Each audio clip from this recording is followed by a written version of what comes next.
नमस्कार दोस्तों, steno master YouTube channel पर आपका स्वागत है। दोस्तों, यह डिक्टेशन 160 शब्द प्रति मिनट की स्पीड से होगा, जो कि 10 मिनट का होगा। दोस्तों, अगर आप अधिक से अधिक ऑडियो डिक्टेशन चाहते हैं तो हमारे टेलीग्राम चैनल को ज़रूर ज्वाइन करें। टेलीग्राम चैनल का लिंक आपको डिस्क्रिप्शन में दे दिया जाएगा। डिक्टेशन और आउटलाइन का PDF भी आपको डिस्क्रिप्शन में दे दिया जाएगा। अगर आपको वीडियो पसंद आता है तो आप हमारी वीडियो को लाइक और चैनल को सब्सक्राइब करना ना भूलें। यदि 5 सेकंड बाद शुरू करेंगे। डिप्टी स्पीकर महोदय, उन्होंने अपनी आंखों के सामने समाज का एक ढांचा रखा था और वे चाहते थे कि समाज की पुनर्रचना उस नए ढांचे के अनुसार की जाए। अभी हम उस रास्ते पर नहीं चल सके हैं। मैं इस बात को दुख से मगर सच्चाई के साथ मानता हूं कि समाज का जो रूप गांधी जी ने अपनी आंखों के सामने रखा था, हम उसके मुताबिक नहीं चल रहे हैं। हमारे सामने एक दूसरा ढांचा है और हम उस पर चलने का प्रयत्न कर रहे हैं। मैं यह नहीं कहना चाहता कि उसमें से कौन बेहतर है और कौन बुरा। मैं तो इतना ही कह देना काफ़ी समझता हूँ कि हम जिस रास्ते पर चलकर आज आगे बढ़ना चाहते हैं, वह रास्ता वह नहीं जो हमें उस जगह पर ले जाए जहाँ गांधी जी हमको ले जाना चाहते थे। हम अगर उसे ठीक विपरीत रास्ते पर नहीं तो कम से कम कुछ अगल बगल या कुछ दूसरी तरफ तो जरूर जा रहे हैं।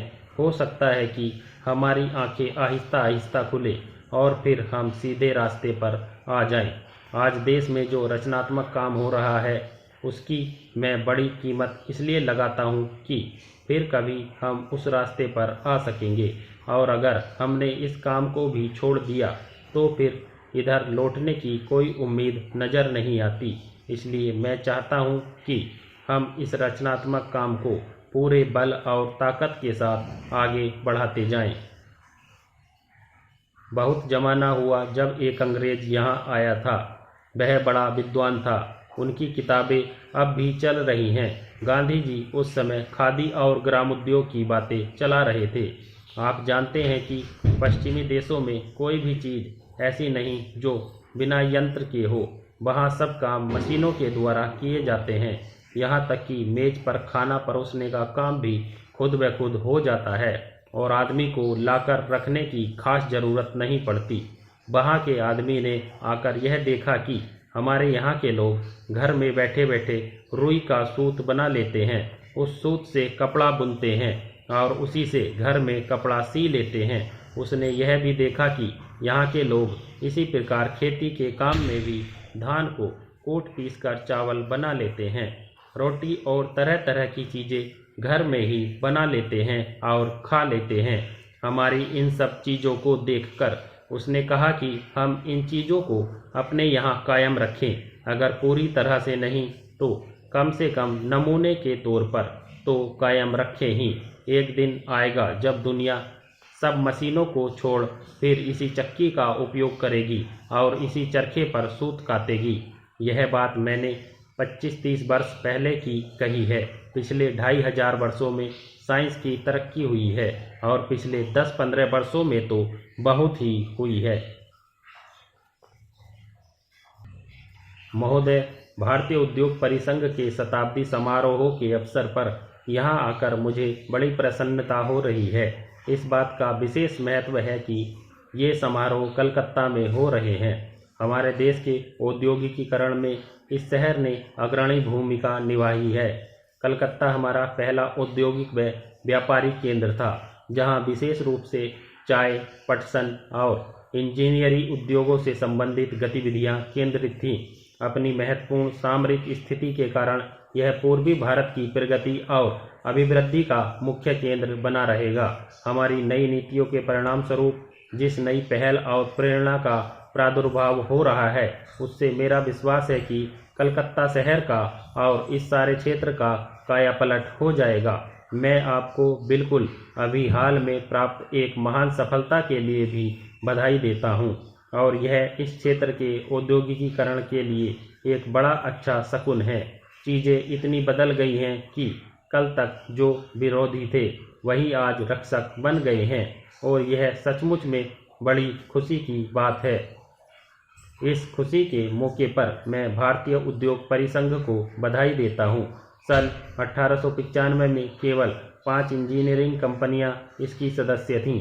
आज इसमें इतना बदलाव आया है कि यह 3000 सदस्यों वाला एक शीर्ष संगठन बन गया है, जिसमें बड़े, मध्यम और छोटे सभी उद्योग शामिल हैं और यह वास्तव में एक शानदार सफलता है। आपके संगठन में सभी विविध प्रकार के व्यावसायिक और औद्योगिक हितों का समावेश है। आपने यह फैसला इतनी सफलता से तय किया है कि अगली दीर्घ यात्रा भी अच्छी तरह पूरी होने की आशा बलवती हो जाती है। जब हम यात्राओं की बात कर रहे हैं तो इस अवसर पर यह विचार करना भी उचित ही होगा कि हम कहाँ पर थे, आज हम कहाँ हैं और हमारा लक्ष्य कहाँ जाने का है। 1991 में हमने जिस गंभीर आर्थिक संकट का सामना किया था, मुझे उसके विस्तार में जाने की कोई ज़रूरत नहीं। आज आप जितने लोग यहाँ उपस्थित हैं उन सबको उस संकट के बारे में व्यक्तिगत और प्रत्यक्ष जानकारी है। यह भी अच्छी बात है कि लगता है कि लोग संकट के उन दिनों को भुला बैठे हैं और मानव प्रकृति का यह बहुत अच्छा गुण है। इसलिए आइए यह देखें कि आज हम कहाँ खड़े हैं। जैसा कि आपको भी लगता है कि हमारी अर्थव्यवस्था पुनः उठ रही है और विशेषकर उद्योग के क्षेत्र में, निर्माण के क्षेत्र में वर्ष के पहले 4 महीनों में जो 9% की वृद्धि हुई है वह निस्संदेह उत्साहजनक है, क्योंकि यह प्रगति बड़ी व्यापक है और औद्योगिक क्षेत्र के सभी खंडों में हुई है। इससे हमारी अर्थव्यवस्था को बड़ा बल मिला है। पिछले 3 वर्षों में उद्योगों की आर्थिक संरचना में निरंतर सतत प्रगति दिख पड़ती है। उपभोक्ता वस्तुओं के निर्माण में भी लगातार सुधार हो रहा है। महोदय, आर्थिक पर्यावरण में सब तरफ समायोजन होने लगा है। कृषि के क्षेत्र ने आर्थिक पुनरुत्थान में बहुत ही महत्वपूर्ण भूमिका निभाई है और वास्तव में तो इससे हमारी अर्थव्यवस्था के बाकी सभी क्षेत्रों को गति मिली है। हमारे खाद्यान्न का भंडार 3 करोड़ टन से अधिक है और हमारा विदेशी मुद्रा का भंडार लगभग 20 अरब डॉलर का है। इससे हमें अपने पर विश्वास भी होता है और आश्वासन भी मिलता है। यह सचमुच 1991 की परिस्थितियों के मुकाबले भारी परिवर्तन है। आज हम जो यह पुनरुत्थान देख रहे हैं, निस्संदेह यह हमारी कड़ी मेहनत और अत्यधिक प्रयासों का फल है।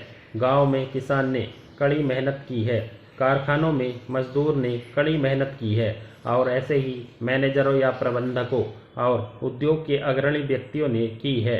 1991 में हमने जिन सुधारों की घोषणा की थी उसे व्यापक स्वागत और समर्थन मिला है। उसी के परिणाम स्वरूप यह संभव हुआ है कि हम सब मिलकर देश को संकट से उबार सकें। चाहे इसे आप किसी भी स्तर से मापिए, यह एक भगीरथ प्रयास था। अब तक हमें जो सफलता मिली है उससे हमें उत्साह मिलना चाहिए और हमें नई प्रतिबद्धता के साथ आगे बढ़ना चाहिए। मैंने यह कई बार कहा है कि किसी भी प्रयास के सफल होने की सबसे पक्की गारंटी यह होती है कि उसके पीछे आम सहमति हो। हमारे सुधार अब तक इसलिए आगे बढ़ सके हैं कि उन्हें व्यापक स्वीकृति मिली है। अब तक मेरा यह प्रयास रहा है कि अब भी यही प्रयास है और आगे भी यही प्रयास रहेगा कि इन सुधारों पर आधारित हमारी आर्थिक नीतियों के पैरामीटर को आम सहमति मिलनी चाहिए, ताकि यह नीति सच्चे अर्थों में स्थिरता ला सके। आज जब मैं स्थिरता का जायजा ले रहा हूं, तो मुझे यह देखकर प्रोत्साहन मिलता है कि सचमुच में ऐसी ही स्थिति है। मुझे निश्चय है कि सभी राज्य यह चाहते हैं और यह उनकी आवश्यकता भी है कि तेजी से औद्योगिकीकरण हो। निजी क्षेत्र में भी कुछ राज्य सरकारें कभी कभी केंद्रीय सरकार से इसलिए रुष्ट हो जाती हैं कि वह उन्हें उतना धन नहीं देती जिसकी वे मांग करती हैं, परंतु उनकी नाराजगी इसलिए कम हो जाती है क्योंकि वे जानती हैं कि केंद्रीय सरकार के पास भी उस प्रकार का धन नहीं होता जिसकी वे मांग करती हैं। वे सरकारी क्षेत्र में उद्योगों की मांग करती हैं, जो उचित भी है, परंतु फिर वे अनिच्छापूर्वक इस बात के लिए सहमत हो जाती हैं कि वे उद्योग निजी क्षेत्र में खोले जाएं। उसके पीछे सबसे बढ़िया कारण यह है कि वे भी जनता के लिए आवश्यक हैं। इस तरह विभिन्न कारणों से इन सुधारों या उनकी भावना के प्रति आम सहमति हो गई है। मैं और किसी चीज़ की मांग नहीं कर रहा और मैं बिना हिचक के आज यह घोषणा करना चाहूँगा विराम। अगर आपको यह वीडियो पसंद आता है तो आप वीडियो को लाइक और चैनल को सब्सक्राइब करना बिल्कुल ना भूलें। अगर आपसे डिक्टेशन एक बार में नहीं लिखा जा रहा तो बार बार प्रयास कीजिएगा, निसंदेह ही आपकी स्पीड में बढ़ोतरी होगी। चलिए मिलेंगे अगले डिक्टेशन के साथ जल्द ही। जय हिंद, जय भारत।